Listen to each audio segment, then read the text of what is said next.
Our history of the dollar bill is a strange telling, one that involves an American president, a former vice president, a mysterious Russian mystic, and a determined Jewish researcher, on the trail of an ancient artifact that is said to have been in the possession of the most powerful rulers in history, and somehow directly influenced the design of the dollar bill.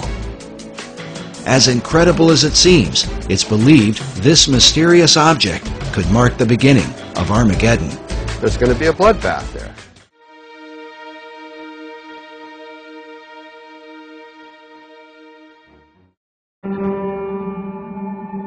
While the history surrounding FDR's administration is disturbing, there is said to be a darker level, and one that is openly satanic in the design of the dollar bill. May 1st, 1776, the Order of the Illuminati had become a reality under the auspices of Dr. H.A.A.R.P. Now, like other nations, orders, countries and such, they have their two great seals. The Order of the Illuminati does. Those two seals can be found on the back of a $1 bill. People mistake those to be the two great seals of the United States of America. They are not. Those are the two seals of the Order of the Illuminati. And it is the same Illuminati owl that is being worshipped at the Bohemian Grove in California by those members of the Bohemian Grove, where presidents, premiers, kings and queens and heads of nations throughout this world have met. You can tell just by looking at this photo, that is a 40-foot owl. It is made out of oak, and that the worshippers are surrounding that fire pit around that altar, which is easily reflected in the lake around them. This is definitely the owl of the Illuminati. The rituals performed at the Bohemian Grove are occult and idolatrous.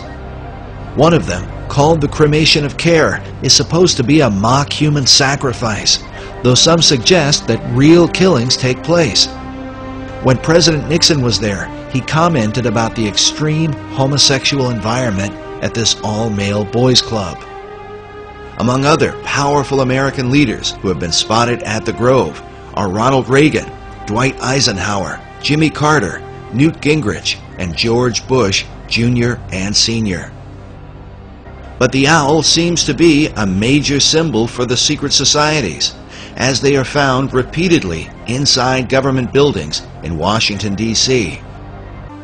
Now this next symbol is what's known as the Star of David, the Mogan David, the Jewish Star, the Seal of Solomon. There's numbers for it. This is the symbol for the nation of Israel. Now, when you take a look at it very carefully, you will notice that it is two equilateral triangles that are interwoven. This shows the union of God with man. However, when you look at the next one, it's similar to it. It's known as a hexagon. This is when you take two equilateral triangles, place one on top of another. Symbolically speaking, you're placing man above God.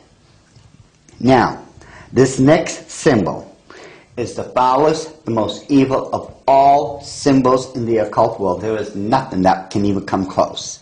It is known as the hexagram. It is the six-pointed star with a circle surrounding it.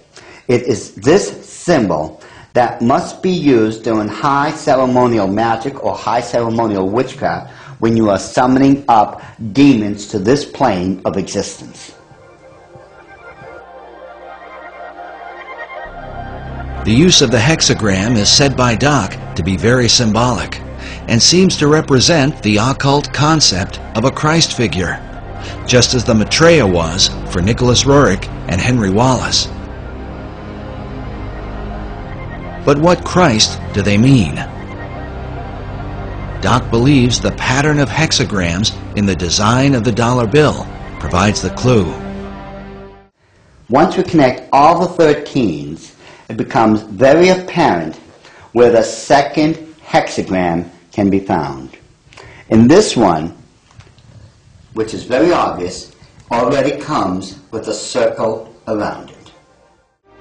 In the book of Revelation, it reads, "Here is wisdom. Let him that hath understanding count the number of the beast, for it is the number of a man, and his number is 666." Could there really be 3 six-pointed hexagrams on the dollar bill? Because the order of the Illuminati have stated and always will state, this is perfectly spelled out to be M-A-S-O-N, Mason. This points conclusively that the Masons have been involved in the order of the Illuminati. This was back during the Council of Wilhelmsbad, which would have been July 16, 1782. According to Masonic author David Oveson, the word dollar comes from the German word Thaler. While there are many Thaler designs, one in particular is mentioned, with the image of Jesus Christ crucified on one side, while the reverse bears the image of a serpent on a cross and a reference to the book of Numbers from the Old Testament. Some believe that the serpent cross is the original inspiration for the American dollar sign today. While the image of the bronze serpent holds a very particular meaning for Christianity, David Oveson explains that Kabbalists and alchemists find an interesting parallel in the Hebrew gematria. The phrase e pluribus unum, or out of many, one, appears in the banner held in the mouth of the American eagle. The word one appears a total of 7 times on the dollar bill. Oveson writes, "In magical numerology, the number 7 is regarded with a special veneration. Certain texts that deal with the meanings of numbers insist that 7 stands for the complete temple." The temple he refers to is the ancient temple of God, built by King Solomon in the city of Jerusalem.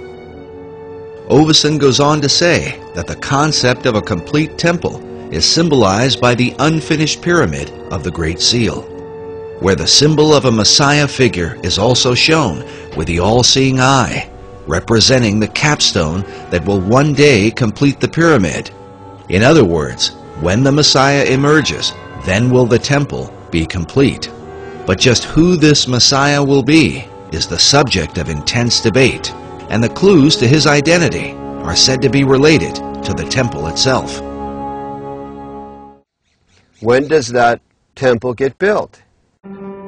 The idea of a final temple is shared both by Jewish leaders and the Freemasons. Yet the two groups disagree on exactly what the final temple would be.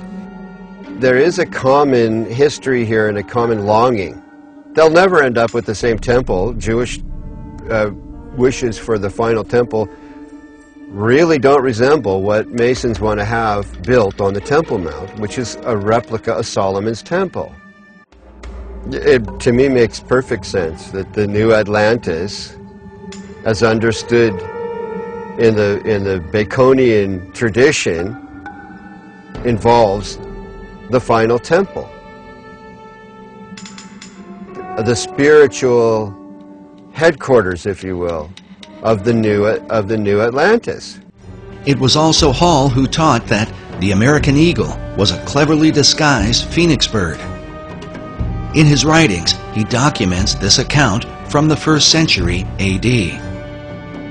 There is a certain bird which is called a phoenix, and when the time of its dissolution draws near that it must die, it builds itself a nest. But as the flesh decays, a certain kind of worm is produced. Many researchers have come to believe that the plan of these Luciferian societies is that, like the phoenix of old, the America that we know will ultimately be destroyed, and that from her ashes will be born a new world order.